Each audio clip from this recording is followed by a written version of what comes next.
Good if you are. Okay, so we do have Zoom going right now. We also have a couple of other folks who are assisting us.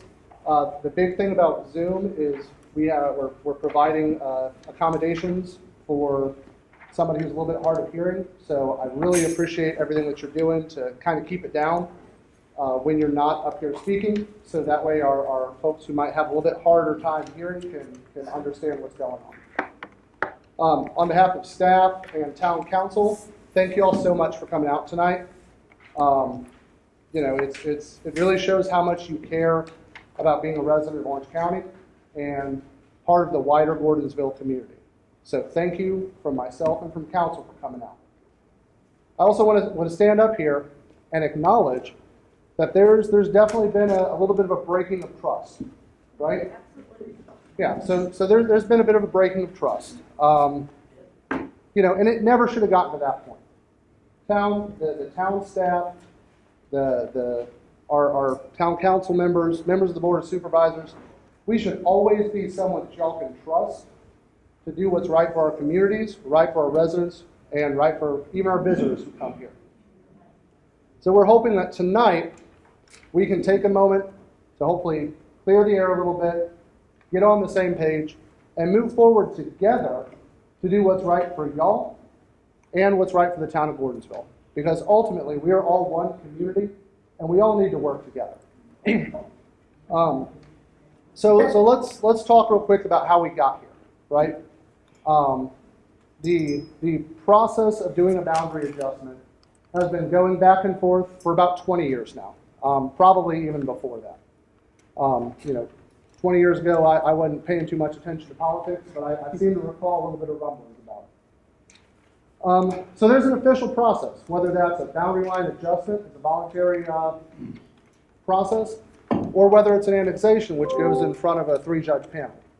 Either way, the council has not started that process yet.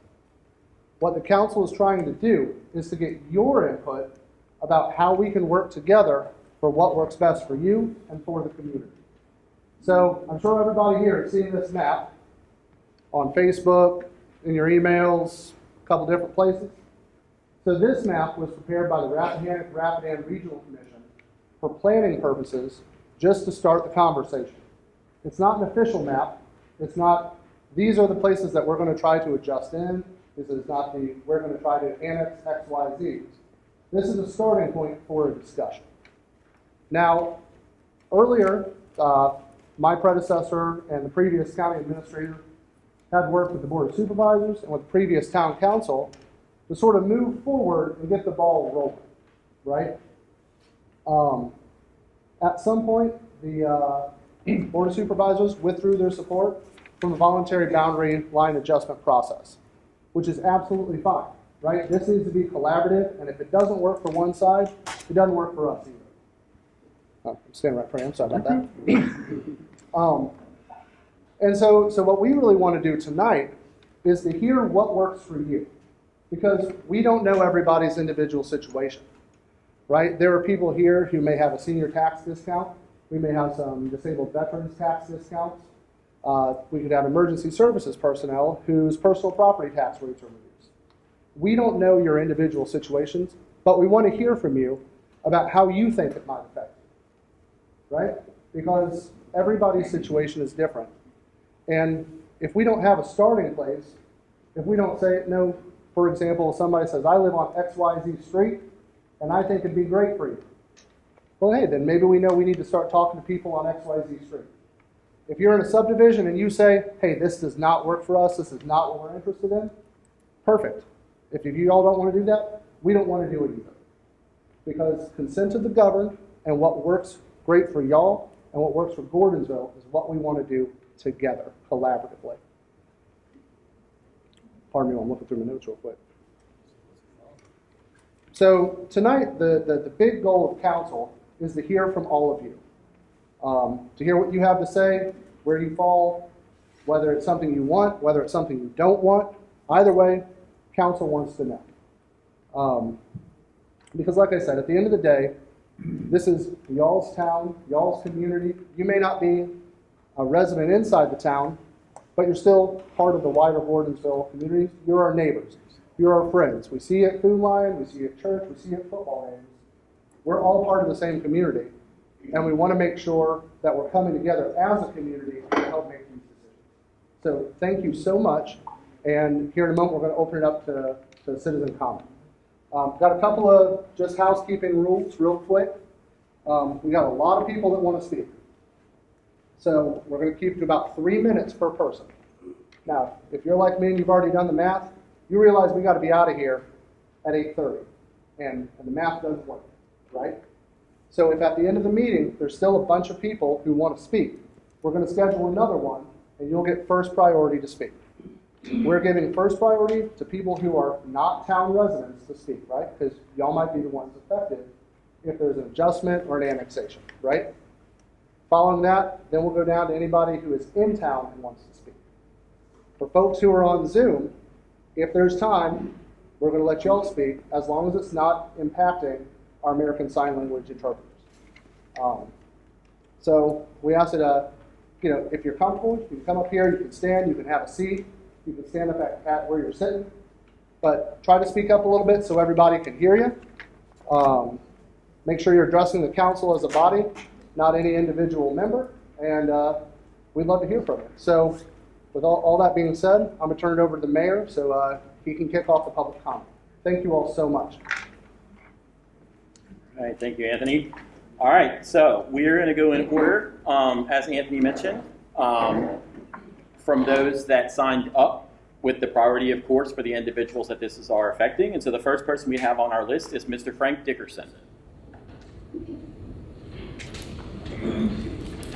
How y'all doing today?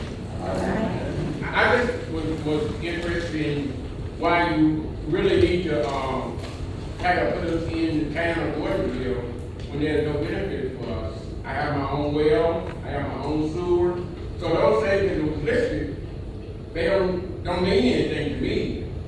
I don't want to pay taxes to support other people, like the swimming pools and stuff like that. I'm not here for that. I'm trying to live. We've been in, I live on Grand Town Road. We've been here for a long time. And we're not trying to, a lot of us are older. We want to keep everything the way it is.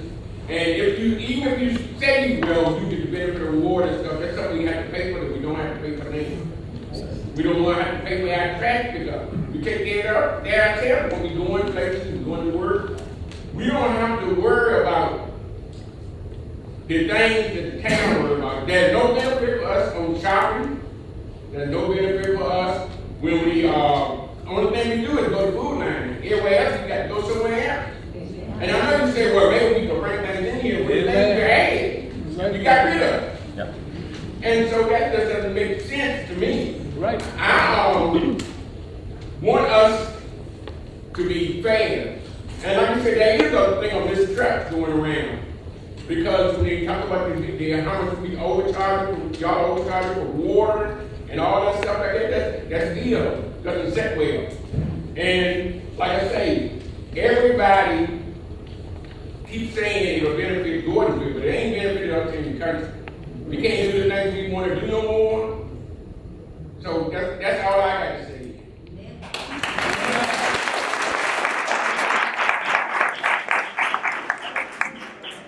Absolutely. This is a the reason why we decided to do this so informally is so we can have a conversation. Oh yeah. I'm sorry. I that's been the first time I've been told that. I'm sorry. So the reason why we wanted to have this informal conversation is so we can have a conversation back and forth as compared to an official meeting. I appreciate your comments, Mr. Dickerson, and I'll be completely honest with you. I agree with you. I have shared with other people that I agree with you.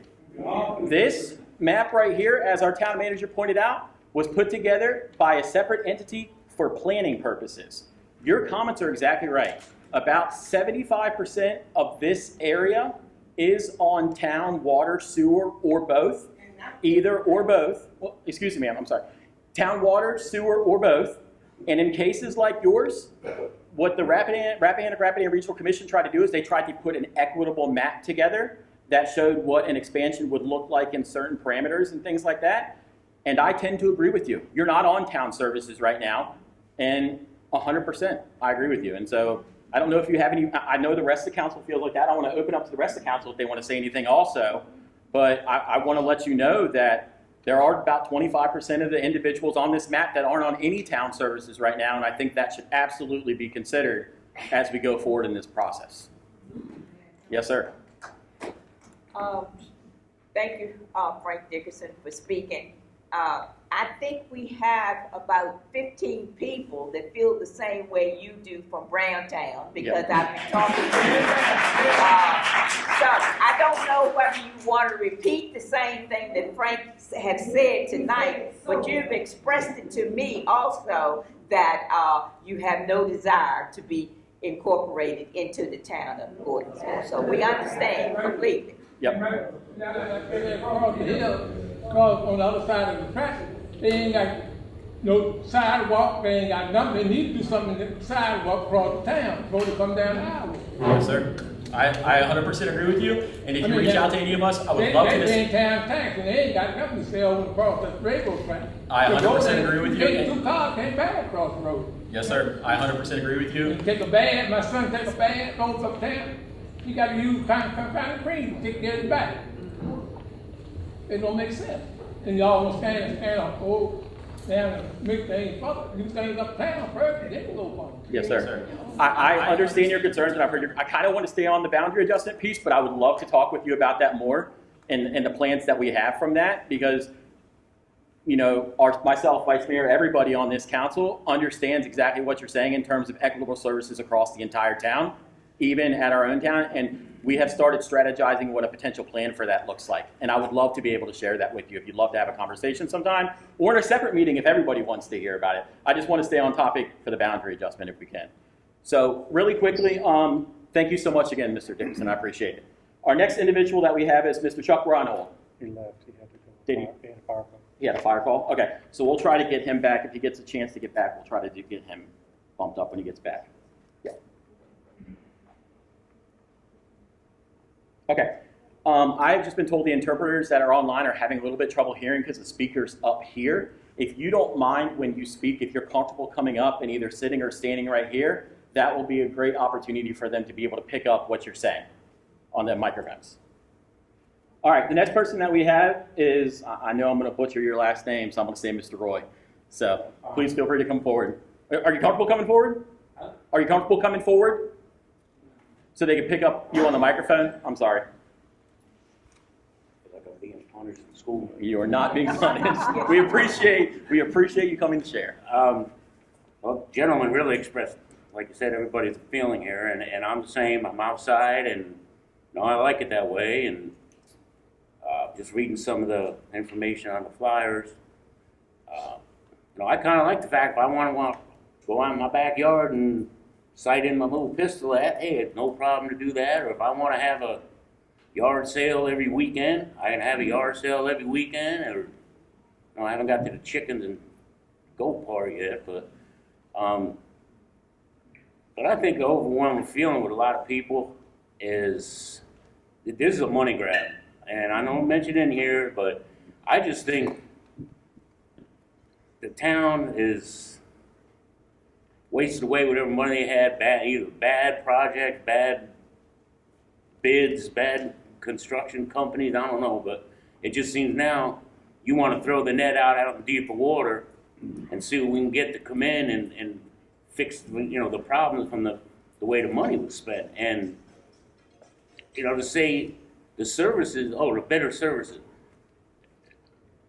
Like what? I mean, a grocery store to me is not a great, you know, it's a service fine, but most people probably shop elsewhere anyway. You know, and as far as other things in this town, it seems like unless you sell antiques in the front of the store and hot dogs in the back of it, you're not going to get a new business in this town. So I, for one, and I'm against this, so thank you. Appreciate it. Absolutely, I appreciate it. So,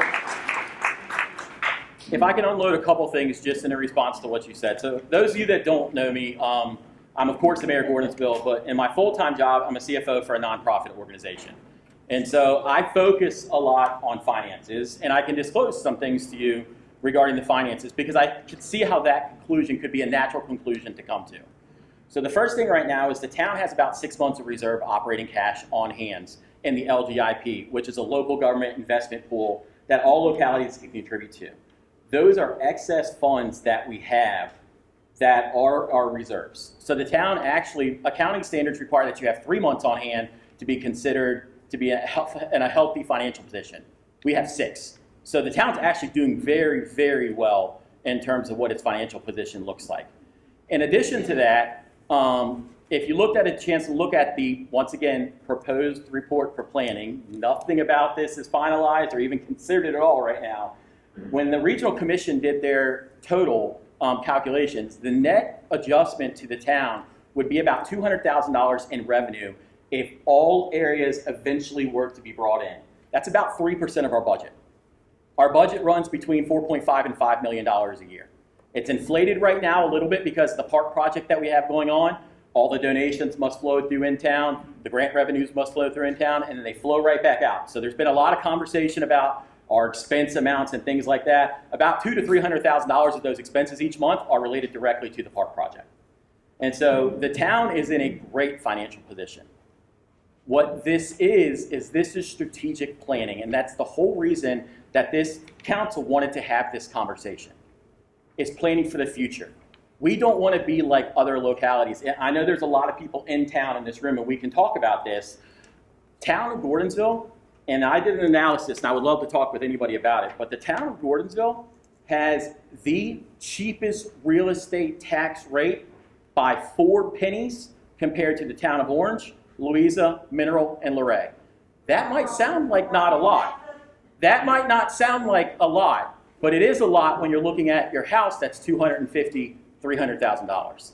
In addition, we do have a very high personal property tax rate compared to those same localities. But the idea with that personal property tax rate is that tax rate is charged on a much lower threshold of dollars. And so when you look across all of the areas, each locality likes to pick and choose essentially where they get their revenues from, whether it's meals tax like the town of Orange does or other different areas. When you look at collectively our tax rates, we are in line with those 5 localities that we looked at as our closest localities to us. So this isn't a money grab by any means. I know it's hard to say that, but I can only tell you that we are in a healthy financial position, and this is only 3 to 4% of our budget. And so it's not a substantial amount to the town. It's more about strategic planning and growing the town the right way. As things get more expensive, like Mr. Dickerson pointed out, that we're all feeling across the town, things are getting more and more and more expensive. So, would any council members like to say anything else regarding that? Okay. All right, let's go move on in the essence of time. The next person we have, I believe, is Miss Dorothea Dixon. Doretha Dixon? Yes, ma'am. Hello, everybody. I'm Doretha Dickerson, and the guy that just spoke is my son, Frank. We live in Browntown. We live on Browntown Road. On Browntown Road, we are self-sufficient. We have everything we need down there. We have our own well. My well is 125 feet deep, so we have our own septic tank. We get our lights from the REA out of Livingston. So, what is it, Gordonsville? The town of Gordonsville really don't have anything to offer us, and we do contribute to the fire department. And the rescue squad, I think mostly comes out of Barbersville or Orange. So what is the town gonna give us? And furthermore, you're talking about annexing. So you're gonna be taking our money right soon, and we'll be getting nothing, and we'll be paying for somebody else, for some other people. But I mean, you know, we won't be getting anything, so we'll be just paying town taxes. Why are we gonna be paying town taxes? First of all, I hate to say this, anybody ride down Browntown Road and look how it looks down there, and ride around the town of Gordonsville and look how that. So sometimes people say you gotta clean around your own back door before you move.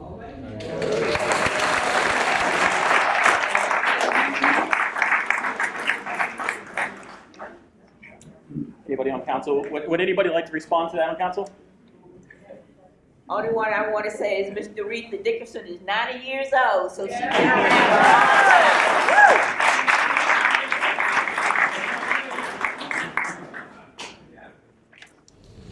Excellent. Thank you so much, Mr. Reed. And still driving and doing everything anybody else can do.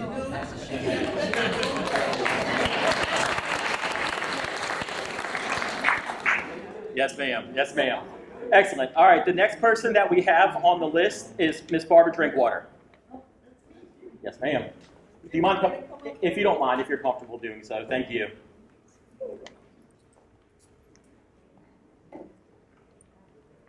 So I've lived here 47 years. I moved here from up north, and I have probably the farm that's the closest to town. And when I saw the boundaries, I thought, they want my horses. And I didn't know how far back it was because the house is half a mile back off Cedar Hill Road. And so I was confused. So my question is, why would you want our farm? Yeah. And the second thing is, our farm, we wanted to offer for trails to town, so people could come and park on our road and walk up the mountain and go all the way to Mount Pelier someday. That's the plan. And so we're nice and close. So we have a sidewalk all the way to town. So those are my questions. Yes, ma'am. Yes, ma'am. Thank you so much for your comments. I think they're very good ones. And so some of the questions, the first question that you answered, why would the town include that in your farm in that? I think that underscores the fact that this is a planning document and no specific decisions have been made. I'm guessing that's a separate parcel than what, it's all? It's the beginning of it's the entrance to our farm. Okay. It's a horse pasture. So it's essentially cuts across your property? Yeah. So if anybody can't hear, it cuts across her horse pasture. So it essentially cuts her property in half. And I think that further highlights the evidence that this is a planning document. You're right. I mean, this, I was curious. yeah, it is an interesting thing. And so that is definitely something that we have right now, actually, on the current town boundaries, that we would look that if this were to proceed past the planning stage, we would want to rectify that. Nobody wants half their property in and half their property out. It doesn't make any sense whatsoever. We have situations like that. So yeah, all I can say is I'm not sure why that's the case, but I can just highlight that it's a planning document, and that's likely the reason why, is it wasn't looked at too deeply as a part of the planning document. In terms of your town of trails and what I know just personally with you and your husband and how much y'all have done to town, just thank you so much and how much y'all have given to town and other localities and what you continue to do. Y'all are amazing. And I think that answers your question, but if there's anything else, let me know. But once again, it's a planning document. So, yep. All right. The next person that we have is Mr. Earl Ryder. My name is Earl Ryder. I don't know how many people I might have something in common with, but I was actually born here in the Gordonsville Hospital. I might be the only one here that was born in the Gordonsville Hospital, but here I am. That's amazing. But so far, the one question that hasn't been addressed is why. Why? Why the annexation? Yeah. Why this at all? Yeah. My second question is, as far as what constitutes the boundaries. I know one of my neighbors, his property is owned agricultural. I can't hear, Kenny. Okay. Okay, I'll holler. And if we could also keep the sidebar conversations to a minimum, that'd help everybody out. Thank you. Thank you. Yeah, one of my neighbors, he's not included in this annexation. His property is owned agricultural. So I looked on the map, and my property is owned agricultural. So, that's my two main questions. But my biggest question is why this at all? Yeah, absolutely. So for those of you, if you hadn't heard, Mr. Ryder, his big question is why this is being considered at all right now. And the second question is You know, he has a property next to him that's zoned the exact same way, and so why was the cutoff line there, if you will, et cetera. So I'll start with your second question because that's the easier one to answer, if you will. Once again, it's a planning document. I appreciate you coming to share that with us because it wasn't looked at that closely. This is for discussion to have those exact concerns brought up, and so I appreciate you bringing that forward. Secondly, why this is being considered at all. I will tell you that I will share my thoughts, but I would also like council to share theirs too if anybody's comfortable with it. My thoughts are strategic planning for the town. As we have talked about, everything's getting more expensive for everybody. And that plan document that's being just a proposal, just a planned proposal, was put together by an external party a couple years ago to look at if the town was to expand, what it would look like. My goal of any council that I've been on in the 6 years of council has always been to keep tax rates low. We understand that our town is on fixed income. They're a blue-collar town, and we respect that. And we want to keep those taxes low for the people that are in town. And so part of that analysis has to be, like I said, for the 75% of people that are on one or both services that the town is providing, what does that look like to bring them into town since they're already on town services? It doesn't mean that we're going to do it. It just means that that's the most natural place to look to sustainably grow the town. Can I ask one more question? Yes, sir. If people are already on town water, and I can understand, possibly annexation now, but I got my own well and septic. Yep. A whole lot of these people got their own well and Yes, sir. septic. Why were they even considered in annexation? Yeah, fair point. Yeah, I think absolutely a fair point. And I can walk you through each one of those phases. I'm happy to walk anybody through each one of those phases. The ultimate reason they were considered is this was done by an external party. And this external party said to us, this is what makes the most sense. If you're going to equitably look at the areas of town, we know that the county line for Louise is on one point, and there was no appetite to go into there. And so if you're going to equitably look at the substantive places in town, what makes the most sense? To your point about you not being on water and sewer, once again, I hope I don't get in trouble for saying this, but I agree with you. I don't necessarily think you should be in town if you're not on services already. I've told many people in one-on-one conversations that have been on Black Level Road and other roads that have told me the same thing. That's where you live. I don't want to be on town and things like that. I think that's a fantastic argument, and I thank you for coming to say that to us because you were part of the 25% that's not. This is not a final plan. It's not an all or nothing plan. Anthony mentioned it earlier. There are 3 ways that you can boundary adjust in the town. You can voluntarily do it, you can involuntarily do it, or you can do one-off properties that want to become in based on just their property. A decision has not been made past having this meeting. And I think, to your point, to Mr. Dickinson's point, to everybody on Browntown Road's point, if you're happy that you have your own septic and well and the way you live and things like that right now, it's not our job to come in and ruin that. You're not on town services. It's not our job to come in and ruin that until we have looked at everybody that currently relies on the town for one reason or another. You currently don't rely on the town. No, you're wrong. And I think it's a fair argument. And I think it's a fair argument, so I'll stop right there in case anybody else, I know it was a long answer, but that was my long answer to why we are doing this. Because there is a large portion that's not in town. And I can get into the numbers. I can get into the numbers and figure out why, and I'll get into that if anybody wants to. I won't put everybody to sleep here tonight, but I want to open it up to the rest of the council if they have any thoughts on that about why they think we should at least even have this discussion. Because once again, nobody's decided to move this forward in any sort of way whatsoever. You didn't answer this question. Why? You talked all about the people who don't want it, but you never answered. Yeah, why. sustainable growth for people that are on town That services. would be the answer then. I mean, you didn't say. Yeah, I said that at the beginning to him. Right. Yeah, I said that at the beginning. Did everybody hear that I said sustainable growth at the beginning for people that are on services? But why? Why is the town seeking to grow? Because things are getting, so her question is, why is the town seeking to grow? This is a philosophy question. to my point, I think every town should have the opportunity to grow sustainably and should have the opportunity to grow responsibly.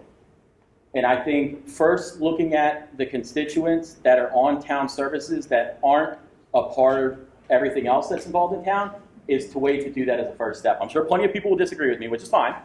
That's why I love that we're having this meeting. But to me, the most responsible way to look at growth rather than laden town citizens with higher tax rates and more and more and more, it's to adjust that tax base of people that are already on services that the town is providing. So your reason why is to grow your tax base. For the town. We know this is going to create more revenue for the town, 3 to 4%. It's a responsible growth opportunity.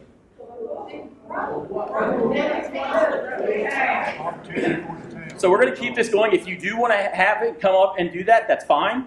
Absolutely. If you want to come up and say your piece, that's fine. Let me know if you hadn't marked yourself earlier, because I'm happy to do it. If not, we'll have a conversation afterwards if you want to also. So I do want to keep going down the line, though. Will you repeat that? What's that? I said if you do want to add your name to the list, if you haven't gotten a chance, we can't hear when 10 people are yelling at the same time. And so if you do want to have a one-on-one conversation and have a chance for your opinion to be heard, please come up here and do that, and we can add your name to the list. Let Anthony know to the side, and we can add your name to the list. We have people online, too, about 10 or 12 people online, too, that are listening also. We want to make sure they can hear everything. So the next person is Mr. Jeff Colvin.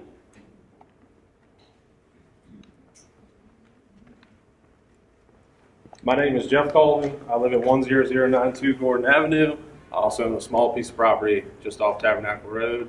I currently have town water. I pay a substantial amount more than the town residents do for that town water. If the annexation were to go through, I wouldn't be able to have a vehicle in my yard or in my driveway that I work on without a current registration, without paying a fee for it. I wouldn't be able to raise a hog to slaughter for my family. As the town code is now, I wouldn't be able to have chickens in my yard.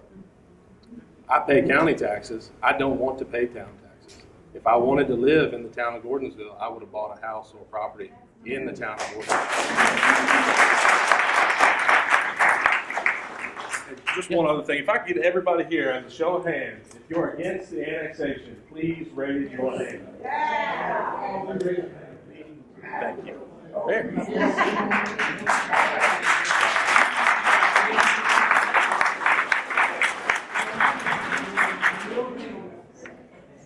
Completely fair. And once again, that's the whole reason that we're having this planning session. I will say that part of the process, if an official process was to get started, part of that process is to look at the zoning in town and to introduce new zoning codes to grandfather people in that have things like chickens, larger properties, etc. I've had multiple conversations with people that have said, if I get brought into town, how does that affect my property and my zoning? Part of that process, if that process was to get started, part of that process is going through that zoning process and adjusting the town code and the town zoning to be reflective of all the properties that are within town. You got one question. What is the growth that you're looking for? You have to say what the growth is. What is the growth that you're looking for? The growth that we're looking for? Yeah, I want to bring, you want to bring a Walmart to town. What's the growth? No. It's not growth. It's not growth in terms of bringing things to town. Although if you have a great connection to an industry that you'd like to bring to town, I have a location in town that we can hook up and get that person connected to industry, because I'd love to fill some of our warehouses that we have. But no, the growth is not growth in bringing businesses or something like that to town, even though that's always a priority. The growth is right-sizing the town to include the people that are getting services from the town. That's the growth. So the next person that we have on here is Miss Tiffany Dove.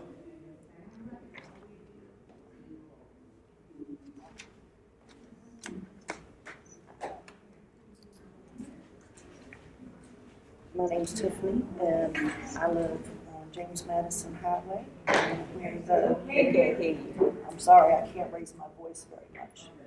Okay, so I'll recap her notes for everybody, and y'all help me out too. Sorry, I'm disabled. Yes, ma'am. Yes, ma'am. Understandable. I have an issue with my voice. No problem at all. Raise it higher, but unless I see a snake, it ain't going too much higher. And that being said, when I do see a snake, I shoot them. And I'm going to continue to do so. That's the way I've done it since I was 3 years old. Yes, ma'am. And if y'all do these adjustments, how is that gonna affect the 911 emergency response? Yep. How is that gonna affect the water and sewer stuff we have? Is that gonna force us to pull an extra $30,000 out of thin air to connect ourselves to the sewer or to the water? How is that gonna affect those of us that it brings no benefit at all to? Yeah, absolutely. We have a lot of other questions also, but those are a few of them. Okay, so let's hit those first. So if I could say it for everybody, if you want to stay seated, you can, and we can handle the rest of the ones you have. It's completely up to you. I think we're doing pretty good on time so far. So if you want to have more questions, we can answer those. So the first couple questions that Ms. Dove threw out there were, how does this affect fire and EMS services? The second question that she threw out there was, how does this affect water and sewer hookups and things like that if you don't have those services right now? Correct? Okay. So the first question, in terms of services. So the only town-run service right now that we have in terms of emergency services is the police. So our police department, of course, is the main response is town. We have mutual aid agreements with Louisa and the County of Orange that notes that if Louisa or the County of Orange need assistance with anything, we have mutual aid understanding agreements with them that they call us and then we go out there. That's correct, right, Anthony? They have to call us first to be able to go outside of those. Okay, so I want to make that, because that's what's going to affect if this planned, proposed adjustment goes through. I want to make sure that's one of the services that people understand. Instead of mutual aid, that is the citizen services. Now, we are lucky to have a volunteer fire department, of which Mr. Reinhold was called out to do, that serves the town. The town, provides funding to them every single year, and they're actually a volunteer-run organization. So I would have to check with him to see how that would actually affect those type of services. Yeah, because that's a lot more people to put on their plate. Yes, absolutely, absolutely. And we always want to be able to give them more because of the services that they provide. Right now, EMS is run by the county. For our town and for the areas around our town, it's run, I believe, mostly out of Barbersville, but I believe it could be run out of Orange too, just depending on where units are at. There has been conversation, from my understanding, on the county level, from my understanding with our volunteer fire department, about adding EMS services inside Gordonsville, which would be a huge benefit and going back to like it used to be. But to my understanding is EMS wouldn't be affected at all because it's a county service. And no matter whether EMS is in Gordonsville or outside of Gordonsville, because it's county run, the county would continue to take care of that. So I hope that helps. It's kind of like a 3-tiered kind of structure. In terms of the water and sewer, really nobody, and Anthony, please tell me if I'm wrong here. I will. Nobody would be required to connect to town water and sewer. They would not be forced to do so. So it would be no benefit unto me. And if you're not on town services right now, you're exactly right. It would, We're similar not- to Browntown Road and all I those sat under. and watched that for a year Yes, at the emergency fire hydrant stuff in front of our neighbor's house. yes, ma'am. They let the water leak Yeah. for Now- over a year. Then I had to call it in multiple times, so they finally even fixed that. If they're gonna waste their water, that's fine, but I don't wanna waste mine. Yes, ma'am. I 100% agree. Now, I do want to caveat by the fact that you're not required to connect, but the town would be required to put together a phased plan to allow you to have the opportunity to make that connection.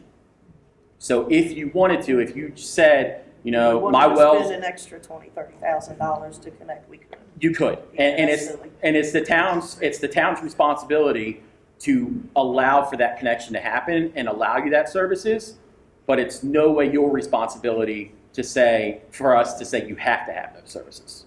All right, just one more question. Yes, ma'am. How is that gonna affect all the voting districts? Her question was, how is that going to affect the voting districts?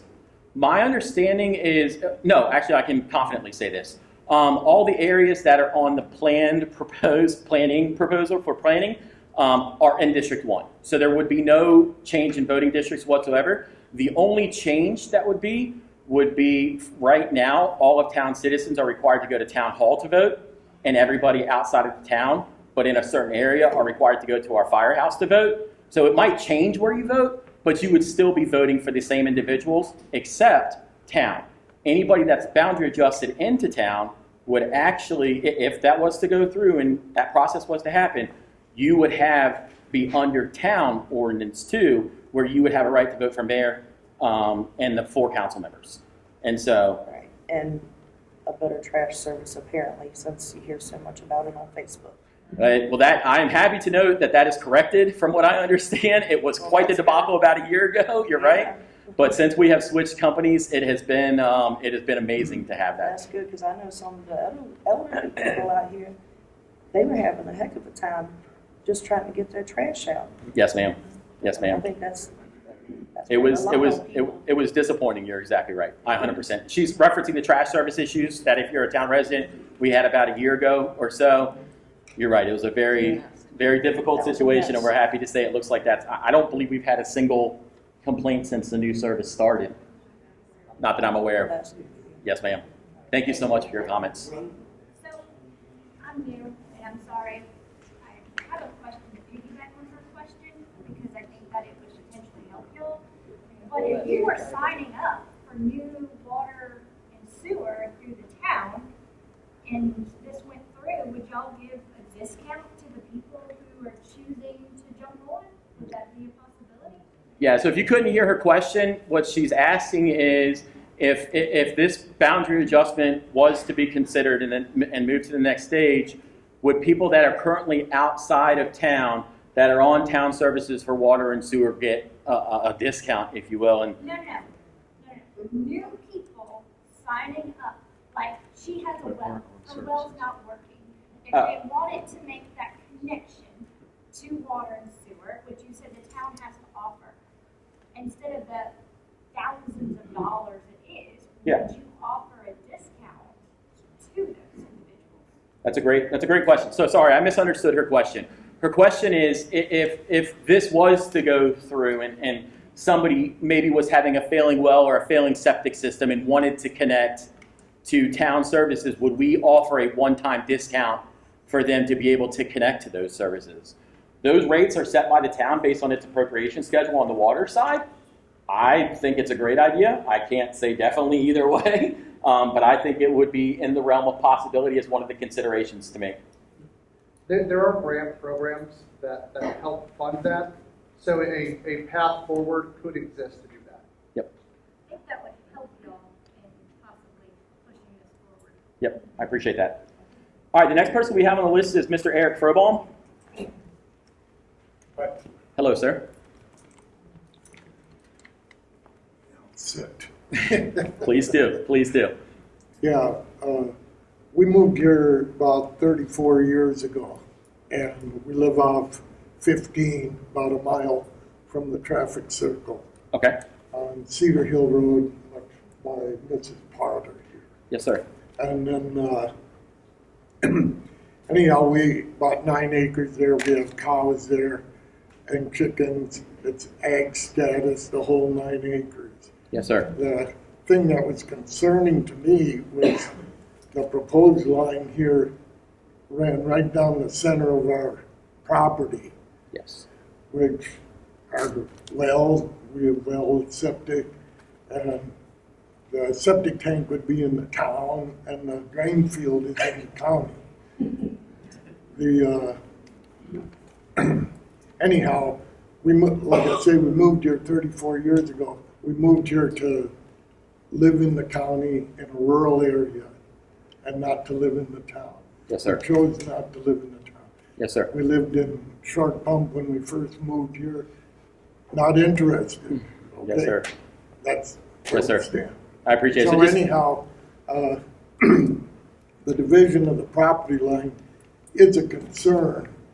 You know, why does it, split the property line? And the other thing is a neighbor nearby, I noticed the proposed line went back to 15, and then went across the line and then went back up into some houses.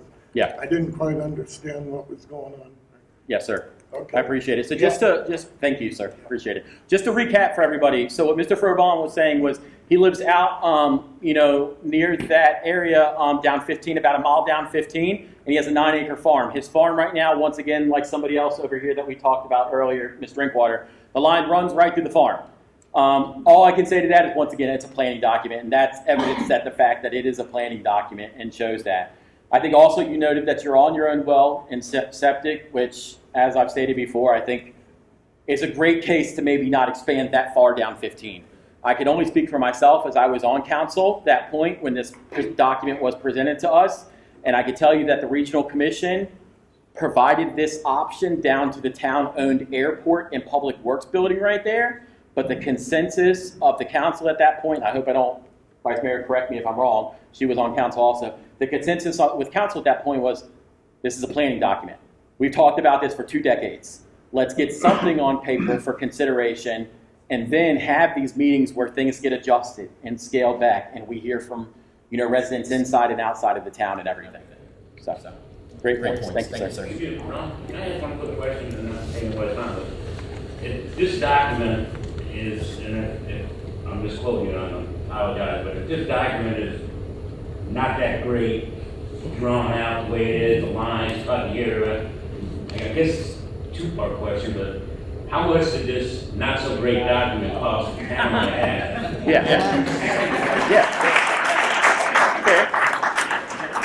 Technically, or we can go back and we can reshape, we can recut it, we can retool it. How much are they gonna charge you every time they keep doing this? So, Or are we gonna have to hire? I'm sure it's not cheap. Yeah. And then it's a company that has no talent around here, so you say, so, well, why aren't local people doing it? So a quick question. It is a local organization. So the Rappahannock Regional Commission is a local organization, and they're actually a low-cost option for us.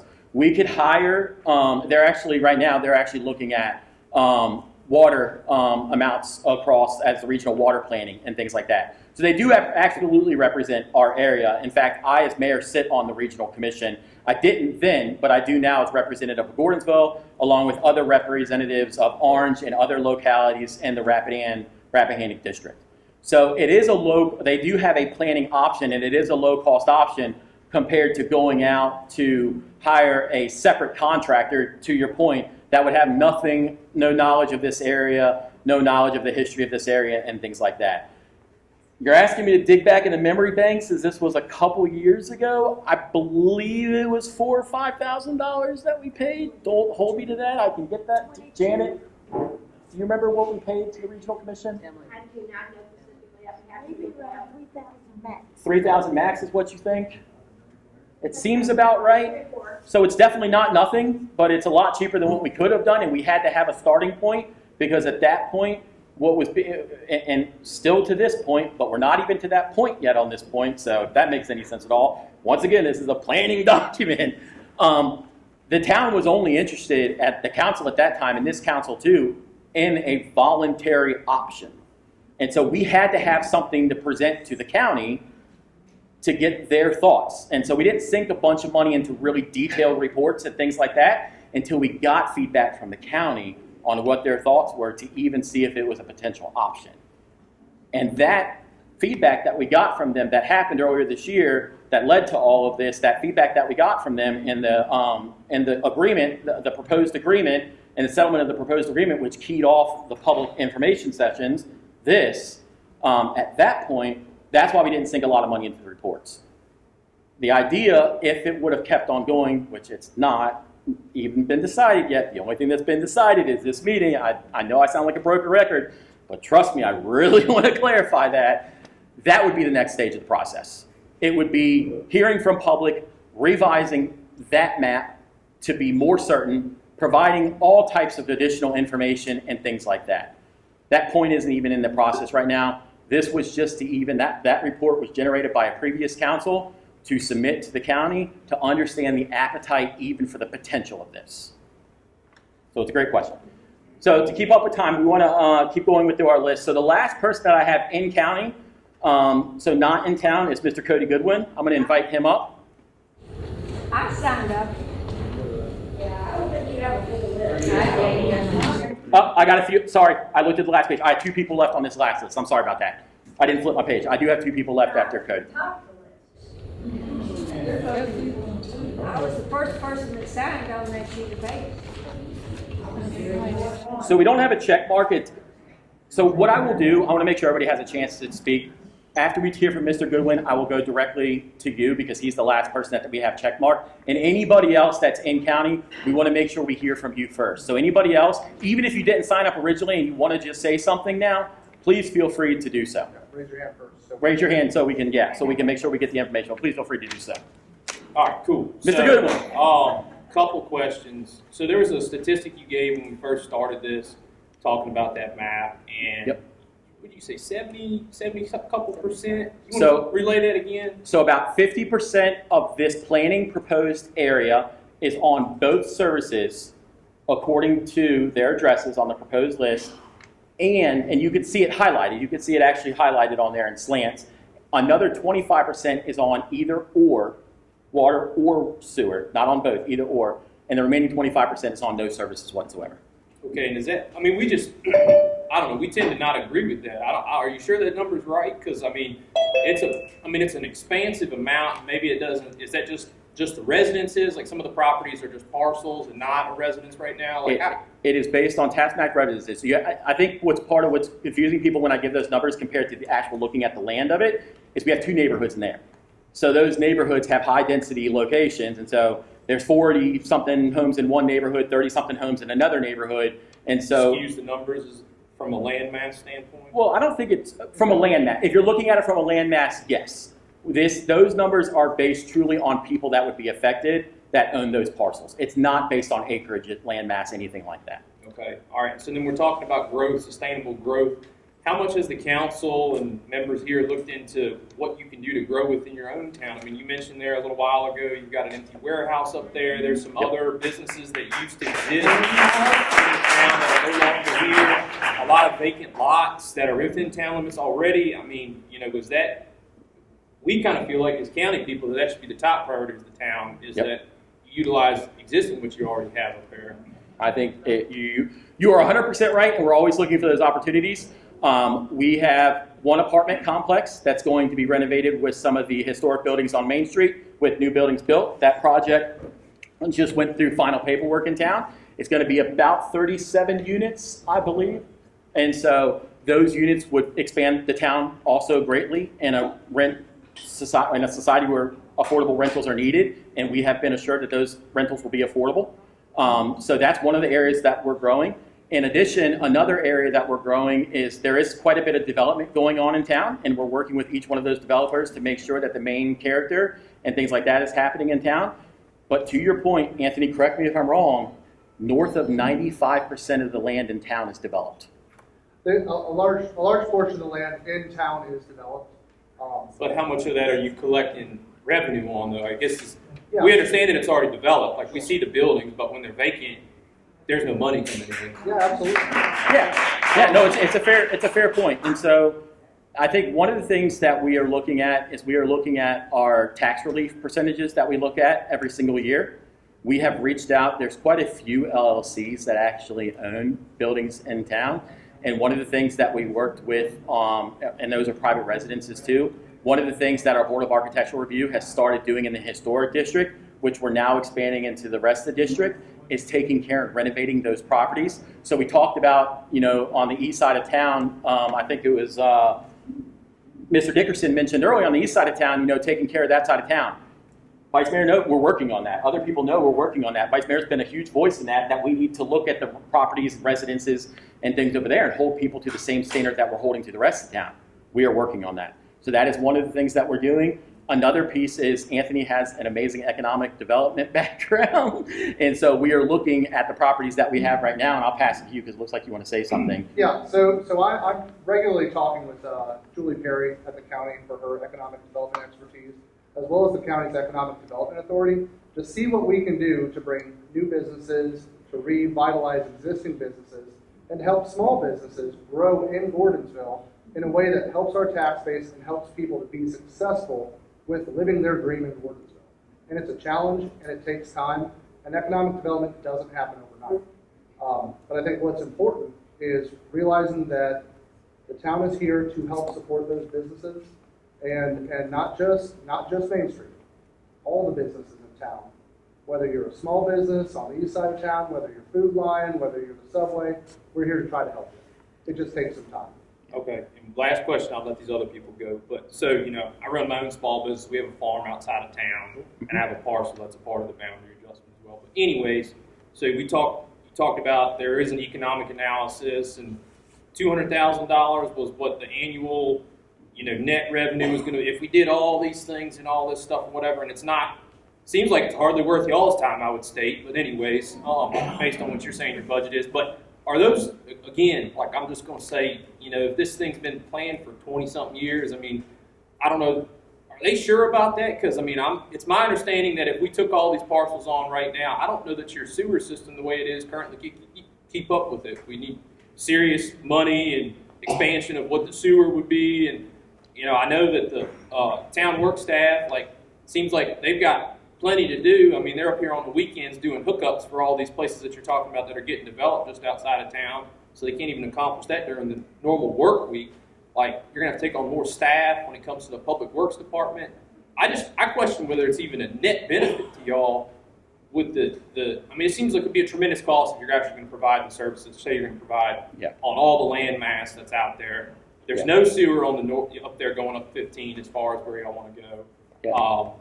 And so, anyways, I would say if you're going to proceed with anything, you need to really revisit the numbers. Would be my, you know, as a small business owner, expansion too rapidly can be the death of you. Absolutely. And all you guys are is a small business. Absolutely. Absolutely. And I think to your point, 200,000 is the net. The gross is about 300,000. And that's because when this economic analysis was done, there was about $100,000 more in cost that the town was going to have to absorb immediately. And my understanding with this is what you're talking about in terms of infrastructure with water and sewer and things like that. It would be a phased approach which would require the town to put a plan together. It wouldn't have to be done all at once, but were required within a certain time frame to make those services available to all town residents. I still 100% agree with you. And I know exactly what you're saying, but I just wanted to give those caveats to some of the things that you were talking about. All right, I appreciate it. Yes, sir. I appreciate you. Thank you.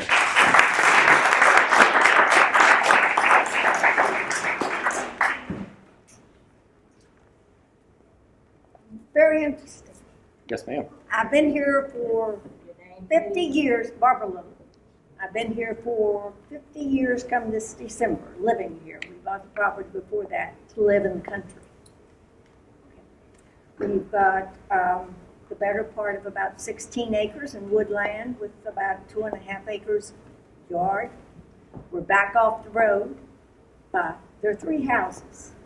Now, even a phased sewer development going up our way would never pay for itself unless we shelled out the money. And we don't have it. I mean, you know, the people there don't have it to start with. And I want to understand this phase. Is it, now, I'm not going to live forever. Probably wouldn't want to anyway. But when we are talking phased, are we talking, you know, 3, 5, 10, 15, 20 years? Yeah. So if if everybody heard her, when we're talking about this phased approach, how long are we talking? She lives in an area where it'd be substantially, you know, expensive to go up the side of, if you notice just on the edge of town, if you're going out towards the town of Orange on the left-hand side, there's quite a change in altitude that happens right there as you go up, and that's where Miss Little lives. And so I've always been told it's okay to say this, so I'm going to say it. I don't know. I really don't know. Once again, it's a planning document, so we didn't get to that point. I don't know. I assume that there would be some sort of requirements, whether it's 5 years, 10 years, or something like that, that we would have to provide services and have services available to everybody because it would be invested by the town. But what that is, I don't know. I did check your name, so I'm happy to email you and get you that information, but I don't know. Well, you see, because this really is important to all of the people here. Absolutely. The second phase, because really, to be quite frank, if I paid sewage for the rest of my life and the rest of the next generation or two that live there, you'd never recoup the costs. Yeah. I can guarantee you that. Absolutely. Because I know what it would take to get there. I saw the power company spend 2.5 weeks putting a line this big through underground. But grandfathering bothers me too. Yeah. Okay, so you grandfather me in.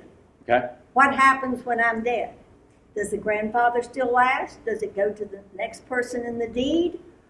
Do you all decide 2 years down the road that you're going to reject the grandfather? It's a great question. Once again, I could say I don't know. My assumption would be it would follow the property. So my assumption is it would follow your property, not necessarily the person. But can you renege on it? But I can't 100% say that to be true. And so I will look at that too. Okay. That's my feeling based on my knowledge of other areas of this. But because we're in such early stages, I had not looked deep into that. I think it's a great question, and I will look at that and get back with you on that. All right, so it's two-phased. Yes, Does ma'am. it follow the property, and can you renege? Yep. And my guess is you can. Never seen one yet that didn't work that way. So, but I guess a part of this too is that, and since I understand I really haven't kept up with town council, I live in the country, that most of you are new, and so maybe don't have the background, but it looks to me like we are really getting the cart before the horse here. You know, we're coming here for information, and most of what we're getting is we don't know. Now, I appreciate being honest. I really do. But I'm going to go home, and I'm still not going to know. Yeah. I think to your points, there are a couple I don't know. I think we've been able to answer what it would potentially look like for other ones. But once again, we're in the planning stages. And this is just to understand the appetite. If there is a reason for us to invest significant time and money of the town and town staff and things like that into continuing to go forward this process. And we wanted to hear from you all about what that is very early on in the planning stages. Now I have more. Yes, I ma'am. just saw that because I think that the second man that spoke talked about a sidewalk. Yes. You know how much it would cost to put sidewalks all the way? I know.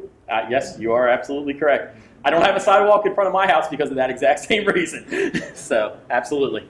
And you're not required to. No. So it's one of the things, and we have certain areas of our town that don't want sidewalks, to be completely honest. They don't want to lose, their yard and stuff like that. And so anywhere we look to put a new sidewalk very similar to this in town, we work with the property owners in that area to understand even if they want something like that. Because they usually have to pay a portion of the sidewalk cost. I would have to look at that. I don't know if we... Well, it's typical in most towns. Yeah. Indirectly through taxes, absolutely. So, all right. That is the listing that I have for N County. I would like to open up any N County. Yes, ma'am. I want to make sure we hit everybody N County first, please. My neighbor wants to sign up for town and sewer. I don't want to. Does that make me part of the town as well? In order, which area do you live in, ma'am? Browntown. Yeah. So Browntown, there is no infrastructure out that way. And so right now, the only way that we would have infrastructure for water and sewer run that way, there's no infrastructure that exists out there. Some of these other areas, infrastructure exists at their property lines just because we run it other places and things like that. Because there are no infrastructure that exists out there, that would, to my knowledge, the town wouldn't do that unless that area, a boundary adjustment did happen and that area was brought in. So are you trying to tell me that Browntown is not going to be affected by this map you have up here? No, I'm not telling you that. I'm telling you based on your specific question of my neighbor wants it and I don't want it, does that mean I'm in town? I'm telling you that we wouldn't offer any type of services like that unless Browntown was brought in. So Browntown is not brought in right now? No, ma'am. No, ma'am. Once again, this is all planning. Browntown, none of the areas that are highlighted up here on the planning document have even been close to being decided on whether it's going in or out or anything like that, because this council wanted to have this meeting first to see how the constituents felt. No, we haven't even, we haven't done any of that at all whatsoever. Another question. Yes, ma'am. We have our own well and septic. Yes. How are you going to hook up, if it comes to that point, how are you going to hook us up to the town that we have paid for our own well and septic? How's that going to work? So we wouldn't make you hook up at all. It would be our responsibility if so let's play a game and say Browntown was to come in. we would be required to put a phased plan to run services to you, but you would not be required to hook up to those services. Yeah. So if I didn't hook up, I wouldn't be no part of the town, and I wouldn't have to pay double taxes. Well, yes, you still would if your area was brought in. Yeah. Yeah. So whether you connect to the water or not, if that proposal was to go through, that planning proposal was to go through, whether you're connected to water or sewer or not, you would still be within the town. Yeah. You would just have the option about whether you wanted to connect to water and sewer or not. Yes, ma'am. Hi, my name's Karen, and I live right down the road from that gentleman that spoke earlier. Yes. I do get water. Yes. I have our own sewer, and we have chickens. Yes. And I have big dogs that like to bark and scream all night long. Yes, to ma'am. watch those chickens. And we like to shoot guns in our backyard as target practice, and you know, we train our kids how to go hunting and everything. Yes, ma'am. The only benefit I see here for my family is that I'm gonna end up paying more taxes. That's going to benefit my family. I pay water. Yeah. I pay a lot for that water. Yes, So there, I don't want to, and I shop at Food Line, and I go to Walmart, I go to Aldi's, just because I live out there. I didn't want to move here. I've lived there for 15 years. My husband worked for the county of Orange as a firefighter and retired a few years ago. Yes, ma'am. We moved there for a reason. I lived in the city of Waynesburg. I pay high taxes. I don't want to do it here. I already pay taxes high enough. I can't afford to pay you guys and the county. I can't afford to. And I literally live 2 houses away from the Louisa County line that literally jumps 5 seconds away into Albemarle. Yes, ma'am. This is not benefiting me or my side at all. Yes, ma'am. And I'm not paying.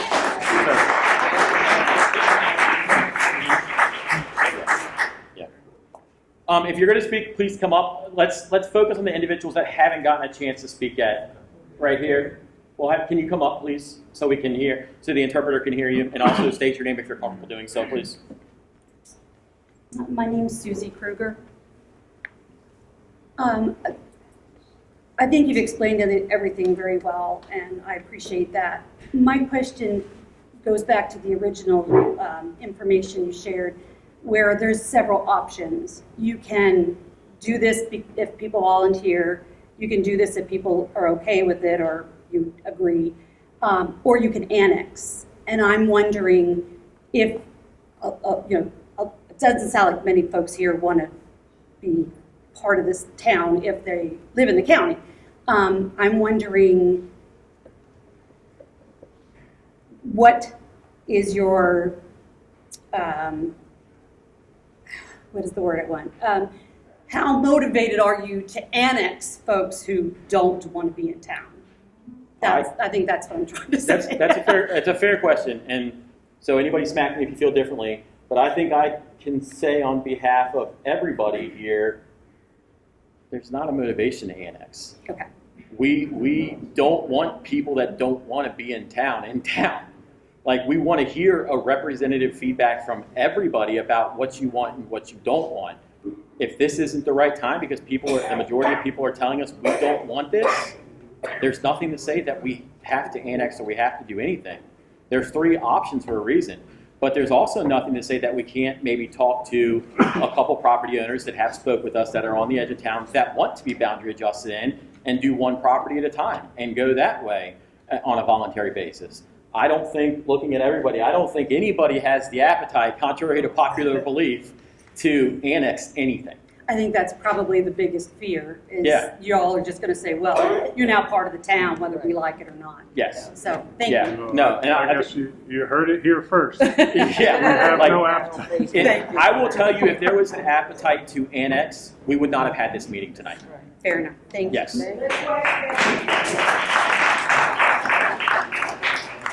Yes, I don't believe either of y'all has spoken, so yes.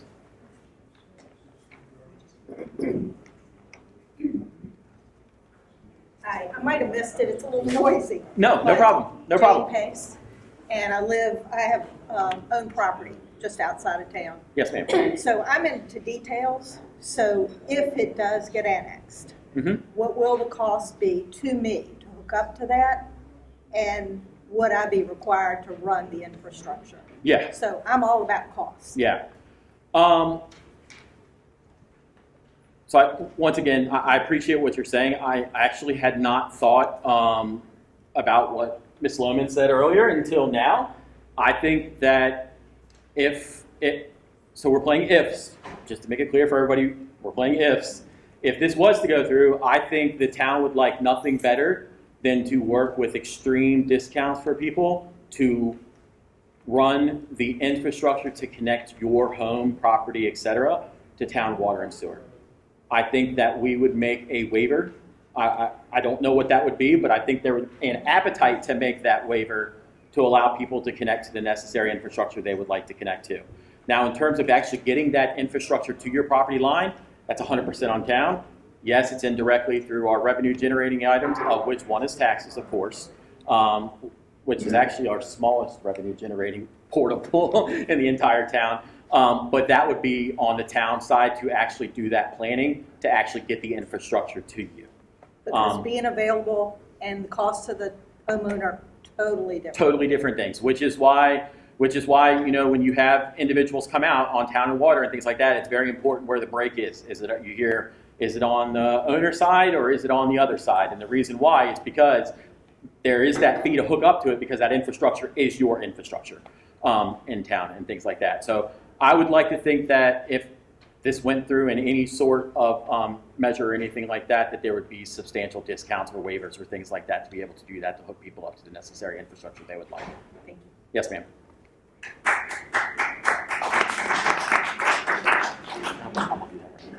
Yeah. Hi. Yes. My name's Dana Clark, and I live outside off of the highway. Yep. And I have a farm with livestock, and it's registered as in-use agricultural as a farm. Mm-hmm. And like everybody else here, I am completely against the annexation. My concern is, if you've talked that this is preliminary, how come you've already filed with the county to go forward with this and had to be turned down? That is not a voluntary plan. You've never notified the residents. If you go to the county code, you should have notified by certified mail every resident that was considered on that map. You keep saying that the map is old. Why didn't you pay that little extra money and clean it up first? So now I'm worried that I have to go check the court documents in Orange that you're trying to file again. And I guarantee you there will be a petition against it. Okay. So do you have enough money to be going into litigation for So this? in the spirit of correct information, we can't say, did you spend too much money on putting a plan together, but you should have spent more money on putting a plan together? Because that's kind of what I'm hearing. That's going to be chump change compared if you go forward. This was a and fight preliminary litigation. plan. Now, what we did in our collaboration with the county, the town's collaboration with the county, was we talked with them every single step of the way with the supervisor, the county administrator, and the town's legal team. What is the point of a boundary adjustment if the two main parties that have to settle don't agree on something? No, you have to have a vote by over 51%. You're not listening to me. What is the point in going forward with something? What is the point in going forward to all of the public hearing steps and everything that you have to do if the two parties don't agree on something in a draft form? So had you had a vote with over 51%, the county would have agreed.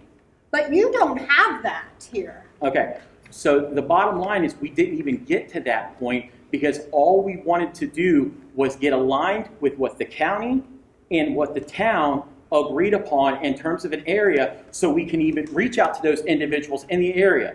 There's been a lot of misinformation shared online that we're so far along in this process. That's all misinformation. We are not far along in this process. This is the only thing that this council has agreed upon, which is having this meeting. Everything that you're talking about has happened back dating to the beginning of last year and through the first couple months of this year. So when you sent out by social media, which I'm sorry is not a public dissemination of information, no, it's not agreed. The courts will say no. Well, you're right. It's not a public dissemination of information, but our work session that we had posted online in May of 2024 was, and nobody paid attention to that, so I shared it on social media to reach a wider audience. So there were people paying attention, and you going to the court started that dialogue. We haven't gone to the court at all. You went and you have a notification saying that they will not be backing you. But we didn't go to the court at all. What court? You went to the county planner group. We went to the county attorney because the county attorney wanted to review a draft agreement for settlement before we moved into this process per the county's direction. My concern is you're not following county code. Nobody's been identified and notified officially. Because it's not official. My concern is that you don't really have enough money to put in the infrastructure to capitalize all that property and acreage in order to provide anything. Okay. If you took 10 years and you can't even update a map, how are you going to put... update a map? You said that this was a decade old? No, I did not. You listen. You did. No, I did not. Times. I said the conversation of a boundary adjustment is 2 decades old. This map was created and presented to council in 2024 by the Rapidan Regional Commission, the meeting I just mentioned that's online. Okay. My concern is that you didn't bother to update this, and now you're going to promise an undisclosed period of time that you might be doing infrastructure upgrades. I'm not promising anything because this isn't a done deal. It's nowhere close. This is a planning meeting. This is to hear concerns from everybody about whether they are for this potential process or not. Had foundational groundwork been laid to even get to this point to discuss with the county attorney and the county to see if they were even open to this? Yeah, that's a voluntary process. You should do your homework to see if the county is even open to it. The county agreed to it. Now the county doesn't agree to it. That's fine. That's fine. I think that's an interpretation of the code. That's not how I would have read it, but this is maybe not. We are not in a boundary adjustment process. We haven't even started a process. This is planning. See, this is the problem, is that so much has been spread about we're so far along in this process and things like that. We're not. We're telling you, you can look back through all of our notes. The only thing that this council has agreed upon is to have this meeting. Look back through our minutes. Well, I hope that you take home the flavor then, obviously. I that absolutely it's will. Very negative. I appreciate you and everybody else coming out to share your thoughts tonight. Absolutely.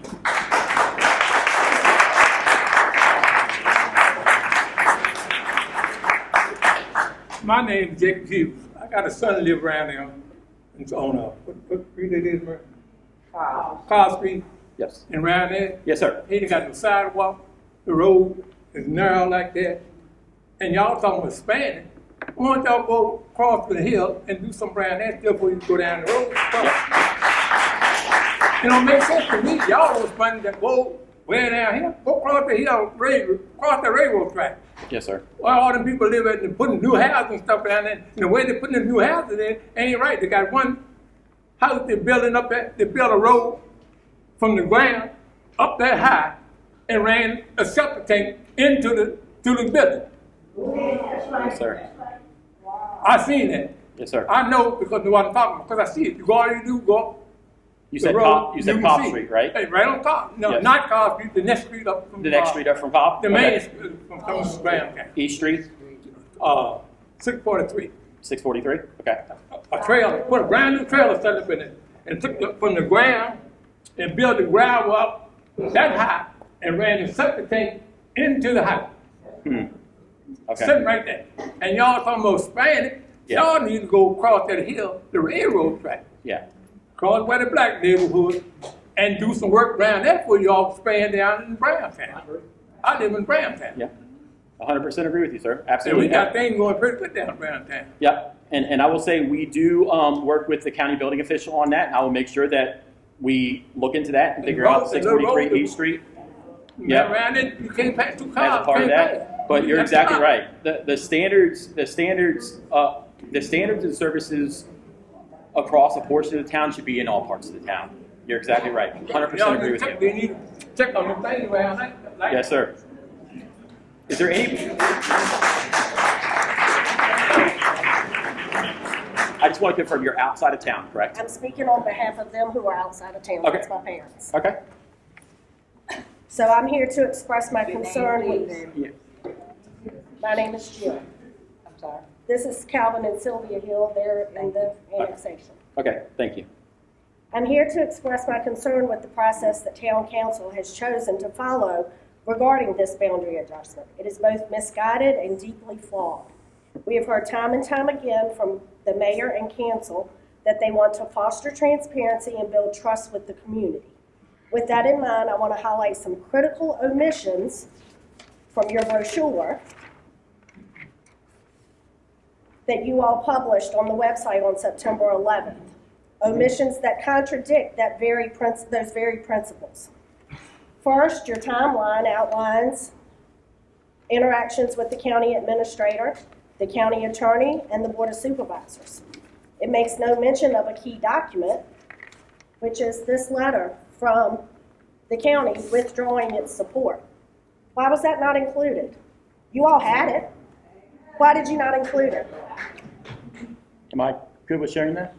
Yeah, we were at that time when it was requested, we were advised by, so I'm going to clarify this because I think as soon as I say legal, everybody's going to flip out. But no matter what process that you go through a boundary adjustment, voluntary, involuntary, or one-off property, you have to have legal representation. It has to go through the courts. It has to go through the courts no matter what.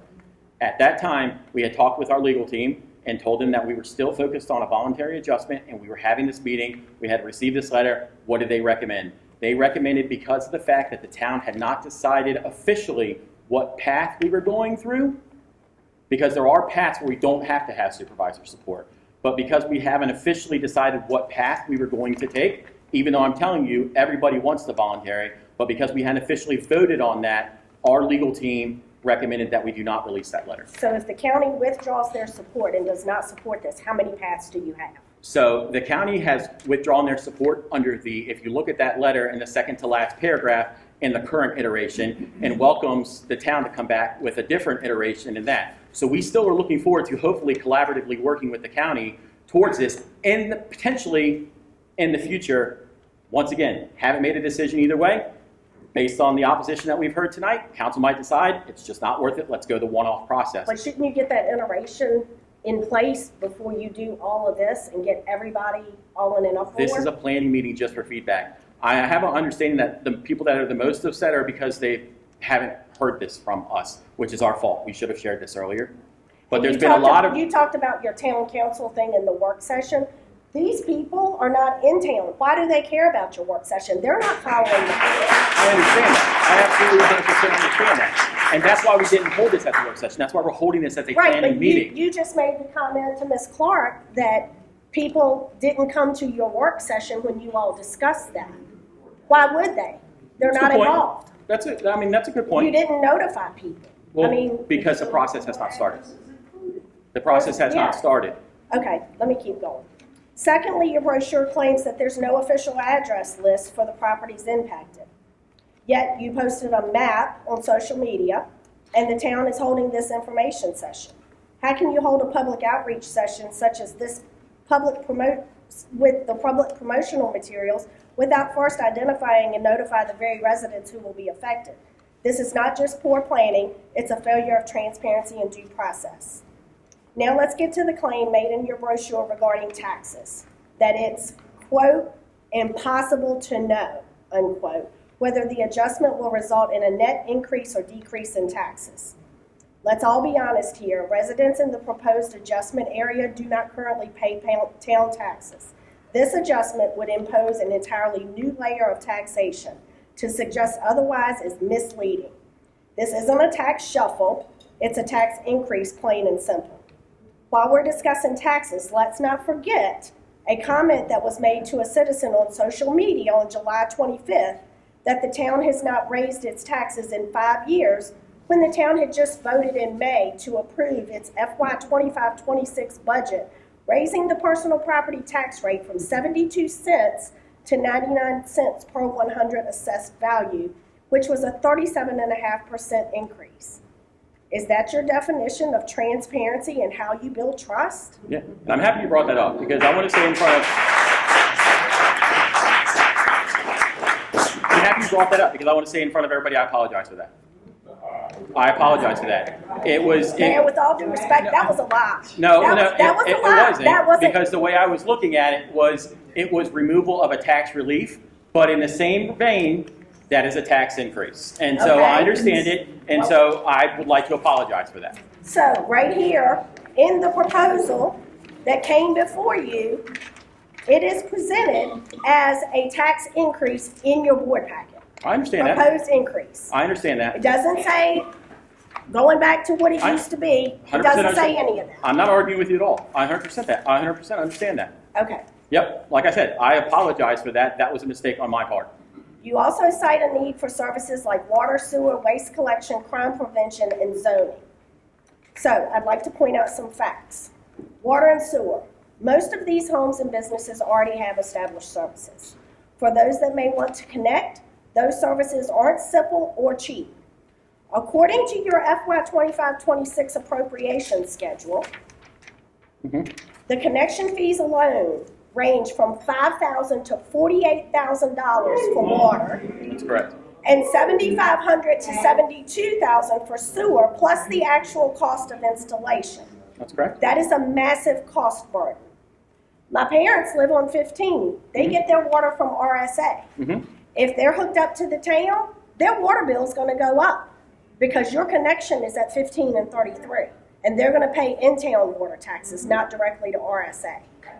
They're going to pay more taxes. Well, and They've lived there for 58 years. If they wanted to be in town, they would have built in town. They built their house where they built it because that's where they want to be. Waste collection. Many already use private services or county collection sites for free, and they are content to continue doing so without incurring extra taxes and town regulations. Crime prevention. I spent over 23 years working in a multi-jurisdictional 911 center. Mutual aid agreements already ensure that the closest available responder handles emergencies, regardless of municipal lines. A boundary adjustment will not improve this. It's already working. Your board packet on the boundary adjustment indicates no new public safety staff will be added. Yet you just had a truck that was broke down impeding traffic less than a month ago, and the one officer you had on duty was tied up and couldn't respond. Is that the level of service that you're going to provide these residents? Zoning. Being annexed into the town brings an additional layer of zoning regulations, adding fees and restrictions because these residents will be bound by county and town regulations. Again, more cost, more control, and less freedom. And I was going to do what Jeff did and ask everybody that was affected by this to stand up and continue to stand if they're opposed. But I think we've already done that.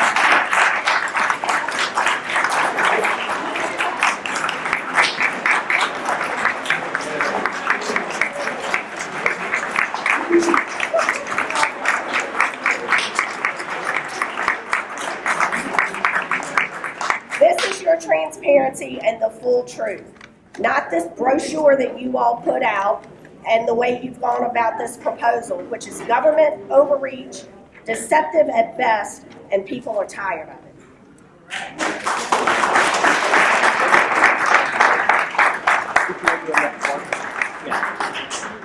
so we have Annette Clark. She also wants to have a comment through her interpreters.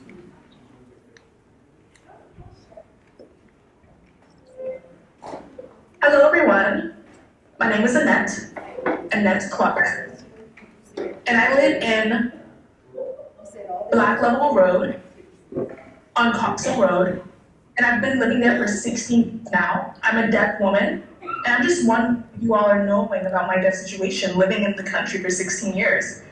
Many people are not aware. Late summer, my neighbor actually told me something that was really shocking. I wasn't informed by email, I didn't receive a letter, there was nothing in my post office. So why is this change now? As you know, as a deaf woman, I should know this information just like my hearing counterparts. There was this one woman in the back that said something along with why these things are being told now. Like, for example, when we're talking about Social Security, disability, like, I do have well water. Why are we changing this? What are you going to do? Are you going to charge me for water now? I mean, what can you do to help me, especially as a deaf woman? Tornado warnings. You know, for tornado warnings, there's sounds and all kinds of alarms. But how do I hear that? Nobody has known for 16 years that I lived here. And so what is anybody going to do about that? And what does that do for me? Yeah.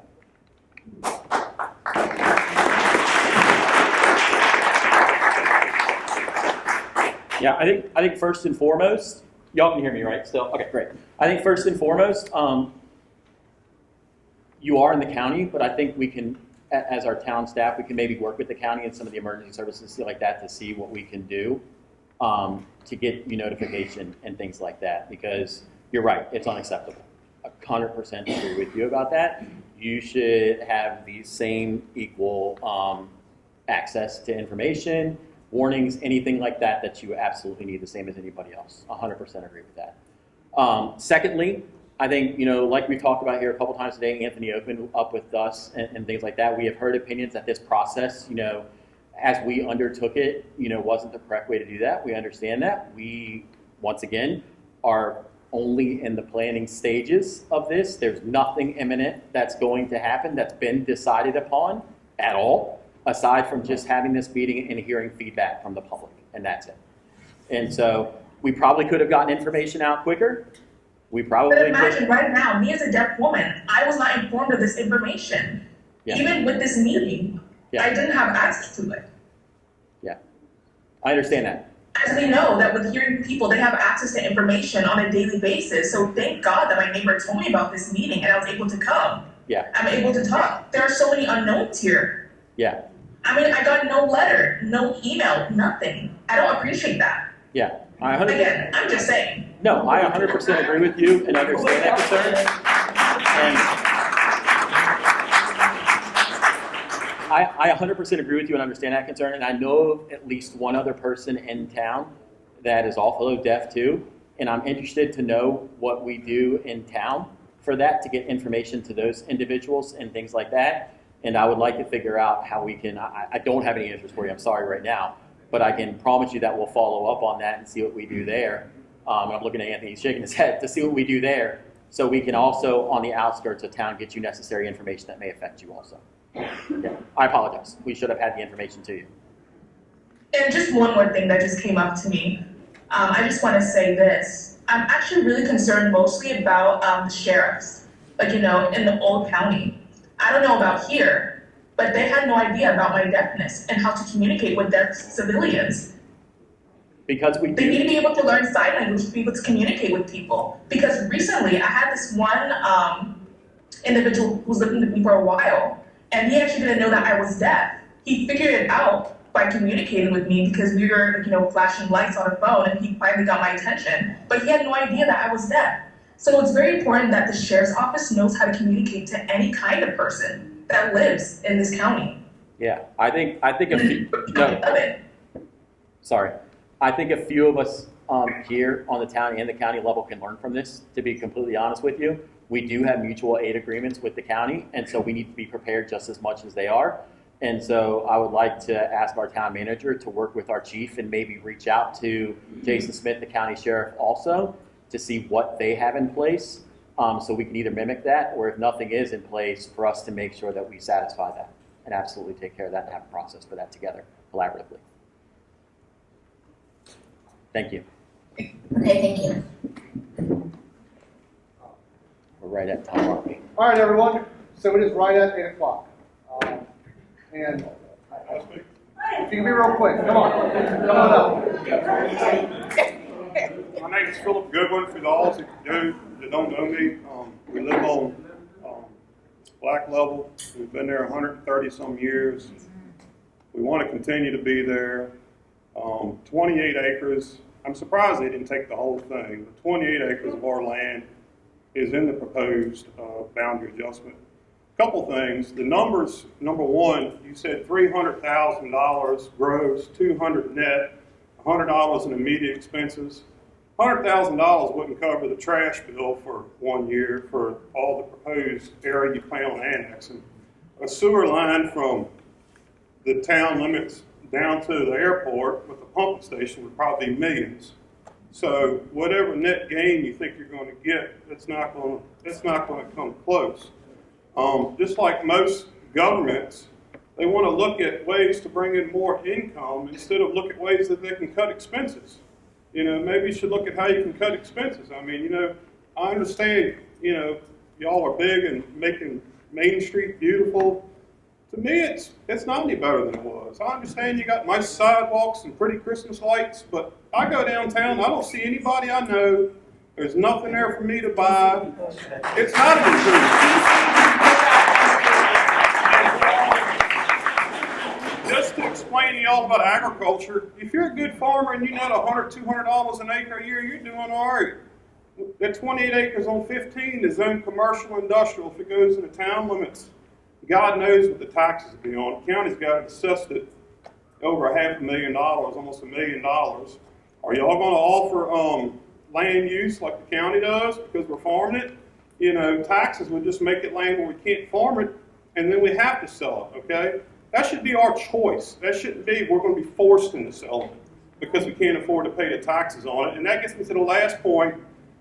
You're going about this the wrong way. It should be like when the two subdivisions that are bordering town just got built in the last 10 years. It should have been a conversation between the town and the county, and y'all going to supply them water and sewer. That should have been bought in the town limits then, and maybe had a discussion about what lands between that and town limits maybe come into it. You know, I'm not a fool. I doubt we can stay there another 130 years. You know, we're going to be Northern Virginia one day. But it should be our choice. And then if we decide to sell it, it should be, you know, the developer would go to the county, try to get whatever they're going to do approved, get with the town council, and then it would become part of the town, if so be it, you know. But that should be our choice. That shouldn't be forced upon us.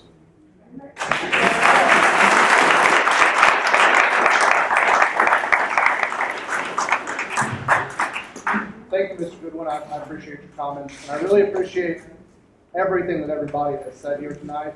I took 13 pages of notes, so I'm going to get them all typed up and give them to council so they can review it. But hopefully they have a pretty good feel of the temperature of the room. And you know, make decisions appropriately. You know, again, I appreciate it. Please drive safe as you go home. And we'll let you know if we're going to host another one. Thank you all so much. How are you going to let us know? Are you going to commit to mailing something to everybody on that list? Not everybody looks at social media. Oh, absolutely. If they move forward with any sort of plan, yes. A lot of folks spoke, so I didn't get signed up. I mean, they all go I'm living in Gordonsville, man. So, our taxes right now